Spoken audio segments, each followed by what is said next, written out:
Okay, for those that didn't know, my name is Floyd Rance. I'm the co-founder of the Run and Shoot Filmworks Martha's Vineyard African American Film Festival. We are in our 19th year, and it starts this Friday, August 6th, and we are going to screen The Wonder Years. So congratulations to you guys, and congratulations to us for 19 years, and thank you for joining us. It's truly an honor and a privilege to be here and interview all you guys. So I'm going to start with you, Saladin. Please tell my audience just a little bit about yourself, how you got started, and also segue into the Wonder Years and what brought that about. Gotcha. Okay. A little bit about myself. I'm actually originally from Alabama, grew up in Montgomery, Alabama, which is where the Wonder Years is set, which is the reason why it's set there. I've about myself, engineer by trade, turned into a writer by grace of God. Been on a few shows, Frasier, Bernie Mac, Big Bang Theory, 2.5 Men, Psych, where I met the talented Dulé Hill. Right. Then, I had the pleasure of making Lee's acquaintance a little over a year ago when he let me know that he had the rights to the original Wonder Years and that they were trying to do a reimagining of it, as we've been saying, not a reboot, not a remake, but a reimagining of it, because Lee, rightfully so, Lee recognized that in terms of telling our stories and our stories from the civil rights movement, in the late 60s, like where the original was set, we haven't really seen it from the perspective of the Black middle class, and the things that were special and important to Black people in that part of the socioeconomic landscape of the country as well.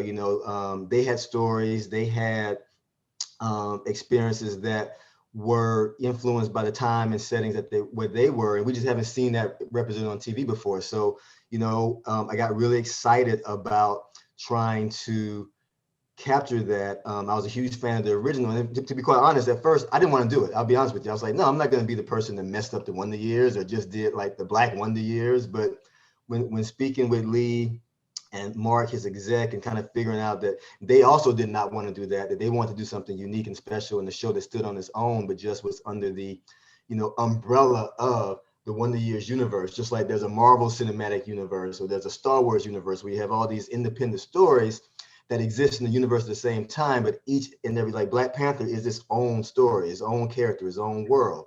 We were trying to accomplish that also with our version of the Wonder Years. So when they framed it like that, I was like, well, that sounds like an opportunity that I cannot pass up. And so that's what brings me here as a part of this project, and couldn't be more excited about it. Mm-hmm. And how is it different? Just tell the audience how this version of the Wonder Years is different. Are there any correlations between old and new? So you know what? It's a tightrope that we are walking for sure.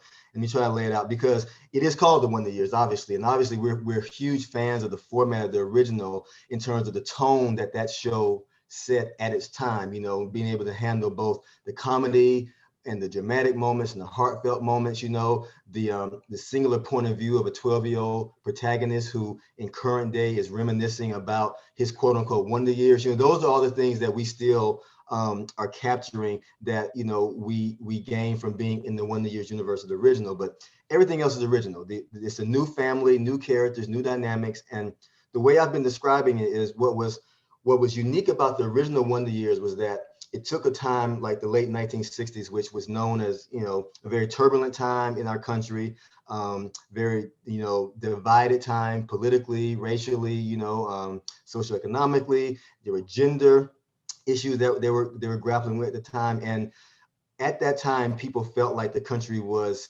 going in a direction no one could predict. And the Wonder Years show, the original, dealt with the irony of the fact that in suburbia, in white suburbia, you were able to be in this bubble where, in spite of the fact that there was a turbulence going on in the late 60s, you could still have this quote unquote American dream experience and be kind of separated from it, within this idyllic sort of experience. So we're not doing that version. We are actually leaning into the fact that for the Black middle class, you didn't have the privilege of that bubble. You didn't have the benefit of being able to separate yourself from what was going on, the tumultuous things going on in society around you. And to Black people's credit, we were still able to create a Wonder Years for ourselves, even though we had to deal with the, racial disparity at the time, the socioeconomic issues at the time, the cultural clashes going on, both inside and outside of the race, and so it speaks to the strength of the Black family. It speaks to the strength of our resilience, but, and this is what Lee's been great at with his other shows, it shows the heart and the humor and the humanity during those moments, because we should have an opportunity to have nostalgia too, just like white people can have nostalgia. It just has to look like our nostalgia. I agree. Very good. Very good. So, Mr. Daniels, what prompted you to buy the rights to the Wonder Years, sir? I knew that there was a Black story in there. We knew it had a great IP. And I knew that I was wondering like what it would be like for, even though I was too afraid to tackle it myself, I was going to attempt to write it and direct. I was like, no, man, I want it, but I don't want to take the heat for it in case something go down. So I got Saladin, who just is really, I can't describe to you the exquisiteness of this man's voice. It is intense, and it's, he was able to capture exactly what it was that I was afraid to do. I didn't know that I could do it. And what made me want to do is I knew what it was like growing up during this time, because I grew up during this time. And I knew that there was a story there. I knew there was a Black kid there. I knew there was a father and mother there. So it wasn't in the South. It was in Philadelphia. But I knew this time so intimately. And it was about finding the right voice to it. And what's really great about Empire was it enabled me to choose not just the things that I want to do, but then also to also find incredible writers and directors to because everybody was throwing stuff at me, but I knew that there were people that were far more talented than me. Saladin's an incredible writer. And I'm not saying it because he's on there, but he's deep and layered, and he's able to give what I love, which is the comedy with the drama, and that fine line of that balance of what the Wonder Years was about and how it affected me. It's interesting, the studio in doing it, they wanted it, but they didn't really want it.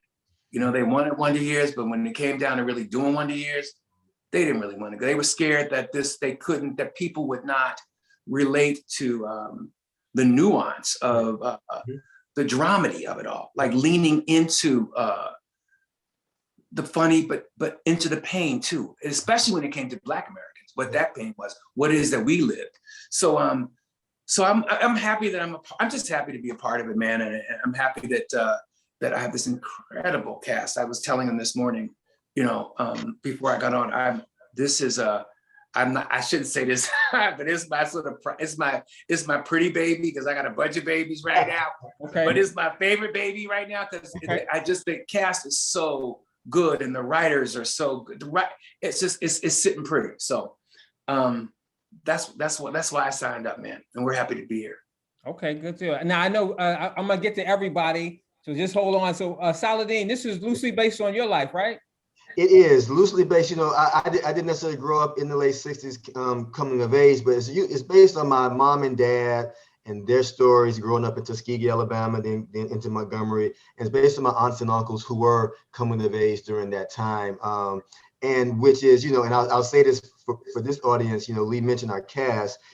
You already know that they're great in terms of their credits, but the way they elevated the pilot made me really, it's one of the first times I realized we had something really special here. And I'm not saying something no one else has said before. The fact that we have these complexions of Black people on the screen on the major network show is something that I don't want to go without pointing out. Yes. Okay. And that was important. Again, nothing against, look. We are multifaceted people, and Black is beautiful, and nothing is Black. But you don't get to see this a lot, and so that was something where I certainly benefited from having the Lee Daniels name behind me in that we were able to do something that isn't seen that much right now. I want it so Black that I want it blackety-black to black to black. Black. But sometimes The lightest person in the room is the blackest person in the room. Oh yeah, I know. No. We ain't gonna come for the light skinned people. I'm just saying. We do. No. We like it. But you know one thing? Our light skinned brothers and sisters have had a wonderful time and a long road at being embraced. You know what I mean? And it's really interesting. I had originally, we were doing not to shift gears, but I was doing for my first movie, Monsters Ball. Loretta Devine was set. We were doing it with Loretta Devine, but the studio wanted Halle Berry. And they were very clear. They said, no one's going to vote for Loretta Devine as a best actress. They will vote for Halle Berry, which is really, so that's back in the day. And Halle delivered and everything, but that's sort of in what's going on in this world. That's what's been happening. And it's real talk to talk about this kind of stuff at our own network, at the studio, at our own studio. So this is a first, and this is revolutionary. And I'm really, really proud of it. Dulé is on another level of, I've never seen Dulé like this before. He's a G, he's a gangster. He is. I think America ain't seen him like this before. So we ready. Hey, Dulé, I enjoyed you as the dad. I really enjoyed the whole family, you know, the whole unit of mom and dad. That's important to me. Obviously, I was a 12-year-old boy as well. So I can relate to the family structure, the mom, the dad, and the sister. I think that was dynamite. How did it go for you? And I'm assuming you guys did all this. Was this pre-COVID or post-COVID? It was post-COVID. I'm sorry, Dulé. I should let you talk, man. My bad. Yeah, go for it, Dulé. Welcome to be on a set with Saladin. I'm just playing. I mean, it was. I mean, I was still in COVID, really. Right. So. Right. Yeah, we shot the pilot back in April, I believe it was, somewhere around there. I mean, I really enjoyed being on set. I mean, I know when I first saw the announcement for this show, one, I was very proud and thrilled for Saladin. But the next thing I said to my wife, Jasmine, was, if I was going to do network television, this is the kind of show that I would want to do. I had the opportunity to join this cast. I really was overjoyed to be able to tell this story about this family in this time. I think I oftentimes, you know, I've been a fan of the Wonder Years over the years, but what I love about this is that we're able to, you know, change the point of view a little bit, expand the point of view. And I do feel in our country, if we can just expand the lens a little bit and take the time to look at other people's stories, find a lot of similarities, but we also will see the differences that occur for different people. And as we can lean into that, then maybe there could be more understanding of how we relate to each other. I really applauded Saladin and Lee for bringing this to the table. Once I had a chance to join this cast, and I heard Saycon was going to be a part of it, and I got a chance to work with Laura and EJ, I was really just through the moon, because it really is a brilliant, wonderful, and talented cast, and I'm really thankful to be here going on this creative journey. So the first season's done already? No, the pilot's done, and we are writing the first season now. The first 13 episodes, and we get ready to film them August 16th. So we'll do first 13, and then once it airs, we're praying that ABC will decide to give us what's called the back 9. Right. Okay. Which completes your full season. Now, the episode I saw, I'm assuming, is the pilot episode. Yes. And I thought it was power packed. I really did thought that you guys covered a lot of ground in the 22 minutes. I enjoy how you can use the narration. You can almost tell two stories at once. You got the narration going, and then you got the visual going, and you can touch on so many different things. One of the lines I liked was when he said something about Black regret. I thought that was funny. I'd never heard of that before, and I'm assuming that's because he. Well, I'm not going to spoil it for folks. I'll let them find out about it. So I'm gonna move on to Saycon. Saycon, tell the audience about your character as the mom, the lovely mom. Hi, everybody. I had such a wonderful time playing this role, shooting the pilot, and I'm so excited about shooting our season. Playing Lillian, you know, honestly, I'm channeling all the moms and aunties and big sisters and matriarchs that have things to do and want a specific time to get them done in with love, and sometimes with a firm hand. I feel like Lillian is the type of character that a lot of people will relate to, a lot of women will relate to. I'm particularly excited to see the presentation of this family unit that's solidly together. I'm really excited about that personally, just on a personal note. and to have a chance to portray a woman who works in business as well, who's an accountant. You know, one of my best friends is an accountant, and just the conversations that we have about how money is moving in the world and how Black people, how we relate to how we use our money, how we save our money, how we don't save our money. I think it's really smart and exciting. I mean, it's like you know, it's loosely based on Saladin's life. So I'm just excited to hopefully do justice to the real Lillian. Okay, cool. You will. You will. Right. EJ, are you there? You there, right, EJ? Yeah, I'm here. Okay, EJ, you're like the focal point of the show. I saw the Zoom with you and Fred Savage when he let you know that you got the part. I thought that was dynamite. So is this your first big series? Yes, it really is. I mean, I don't want to, like look down on some other people, but I mean, you can't get bigger than primetime, So it's definitely special for me. And I mean, just playing the character, I can tell by just reading it and feeling the moment. He's just like me. Were you familiar with the Wonder Years, the previous show? I was a little bit, not like a lot, but definitely from like my parents. Sometimes they would just go around the house saying stuff, and I'm like, "What's that?" And they're like, "You don't know what that is?" I'm like, "No, I don't." And they just show me stuff, and then hearing about it, I just put 2 and 2 together to make what I did great. How has Dulé been mentoring you? I'm sure he's been doing a great job, but tell our audience how he's been mentoring you. It's definitely been it's been a wild ride. He's been telling me stories of his own personal experience, and he's also been telling me stories of how he's seen other people do things to help him in his life. Dulé has been mentoring us all. He's been mentoring me as well. Like I've done a lot of big old juicy guest stars. This is my first time having a full series regular that's picked up and going to network. And so I'm always like, so Dulé, how does that work? He's an OG. He's done a lot of television, and excitedly, Laura come bursting out of college, hitting the scene. We're all in different parts of our career, and so Dulé has just been, you've really been guiding us all. I appreciate a lot of the advice. Seriously. I appreciate being on the screen with you. I gotta tell you, I really do. Now, Laura is the sister, correct? Yeah, correct. Hi, Laura. Hi.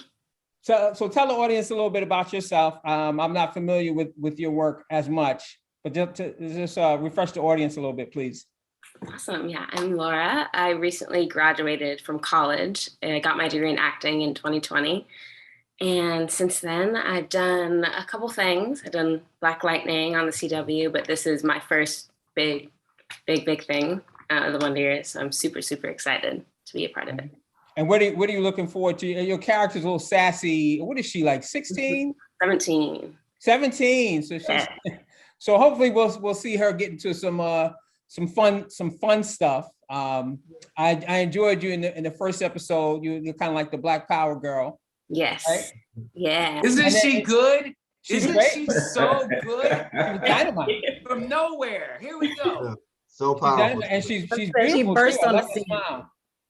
She has a great smile. How hard was it? And anybody can take this. How hard was it to find the right the character that EJ played? How hard was it to find EJ?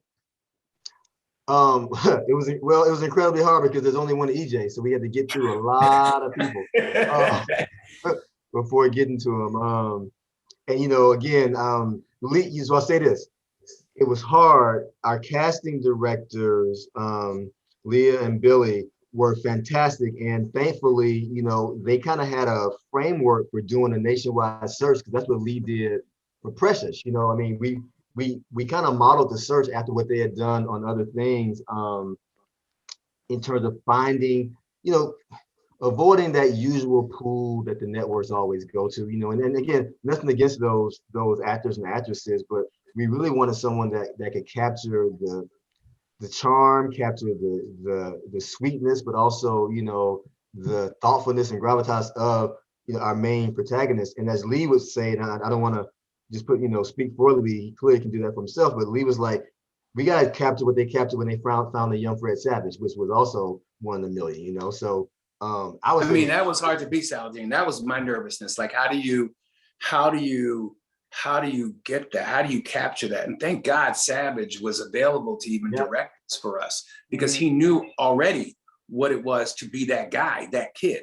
So that was God working for us too, outside of this. Look, how many people we auditioned? Oh man, I lost count. It was, I've never been on a search like this before, ever. So it was sort of crazy, but Savage was really, it was God looking after us. But I think during this.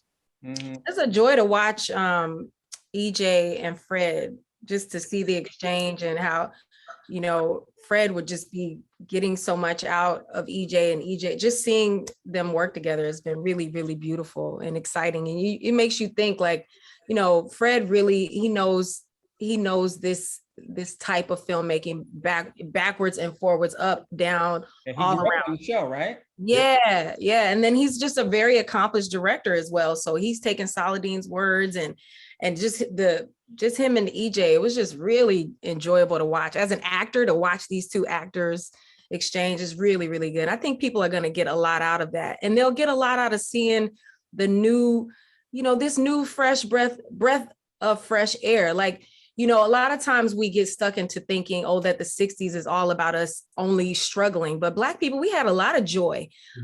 Despite whatever, we always were able to find joy. And people are going to find the joy in this show and enjoy seeing this family working out their everyday family things on top of the crisis and the things that were happening in that time. You know, it's definitely not a one note thing. It's so multi-layered. And I would also say it's definitely helpful too, you know, with the title, obviously the title's the same, The Wonder Years. So it's obviously going to be prompted around the same universal coming of age theme. But like Saladin said earlier, it's definitely a reimaging.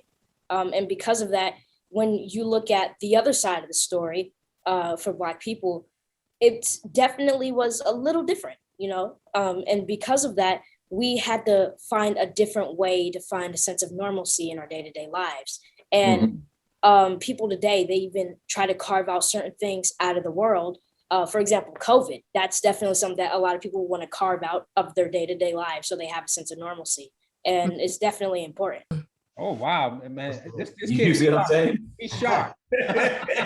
EJ Williams, everybody. EJ Williams. He's sharp. Hey, so Dulé, explain to the audience how this story goes here. The narrator is in the present. So pick it up from there. The narrator is in the present. I think anyone who was a fan of the original show can understand this. The narrator is in the present, looking back on his own life. And of course, hindsight is always 20/20, and things that you looked at when you were going through at the time seemed huge mountains, sometimes weren't really as I guess wasn't as big of a load as you thought it was. And then other things that didn't really have that big of effect at the time had a major effect on you as you went forward. So I think it's really just about him looking back on his life through the lens of yesterday, and I guess gleaning that experience and that wisdom and that humor, and then sharing it with us. Shout out to Don Cheadle. Yes. So his uncanny resemblance with EJ, you know, I think with the previous show, the narrator, I don't know that there was necessarily that likeness, but it's so nice that we have that familiarity. And then we see EJ it's sweet. It's really sweet. You can't really beat having Don Cheadle come and be under the voice of the project. You know, That's amazing. This is where I know I've made it, because now I am Don Cheadle's dad. You see what I'm saying? I am his daddy. Will we ever see Don? Will we ever see him? You know, that's something where we are going to stick to the you know, kind of the format of the original, and keep the present day EJ, grown up EJ as voiceover only. But we may take a little creative liberty in terms of. That's right, exactly, Saladin. You never know. Right, exactly. You know, you know, look. We throwing the dice. Exactly. Come season 6, we may, you know, we may just throw everything out the water. But we'll certainly learn more about the present day character than they did in the original too, in terms of hearing, you know, about what his life was like as he's referencing things that happened in the past. Yeah. Okay, EJ, your character is in love. Is he in love with baseball? Or is he just trying baseball out? Like, what's his? Well, he's kind of like in the middle, I would say. He definitely loves baseball. And to be honest, I think that because Dean deals with a lot, baseball is definitely like something he could take his anger out on, you know? Because baseball and football are those two sports where like, if you're mad, you're gonna go at it, you know? So I wouldn't say he's in love, like, you know, like obsessed with it, but I would definitely say it's like his getaway, you know? Okay, his reprieve. Okay, that's cool. Yeah. How about yourself? Now, in real life, what are your favorites? Well, I'm a basketball person, Okay. but I actually learned to like baseball because, you know, character plays it. So, yeah, baseball is my thing, but basketball is like that main one. It's that. He's an aficionado, okay? Like, Okay. visit his Instagram and see him doing all his special basketball stuff. Yeah. Yeah, like baseball's here, basketball's up here. Okay. Got it. So Laura, what about your character? What are her distinctive traits that she has? Have you discovered those yet? Yes, Kim is a super bright, confident young girl, sassy, but I feel like she is also in her own way coming of age because it's like a turning point in her age. She's 17. She's thinking about going to college or not going to college, which I think also brings up her starting to like rebel against her parents because her parents want her to go to college, but she's, you know, on the fence about it, getting more involved with the Black Panther movement, which also her parents are not huge fans of, but I think she's just figuring out her place in the world right now. Okay. I cannot wait for the world to see Laura. That's one of the things I am looking forward to. You know, it's a pleasure, you know, giving her character things to explore. I guess I cannot wait for the audience to discover the gem that we already know we have in Laura. Yeah, she's dynamite. I mean, there's so much you can do with Laura, especially in this day and age. It's interesting because you're playing with different eras, right? So you got the 60s right there, but now we're in the 2020s. And it's ironic that they're kind of similar. You know what I'm saying? Like we still going through the same kind of stuff. So yeah, that first episode, I was like, wow, they really did a lot in 22 minutes, man.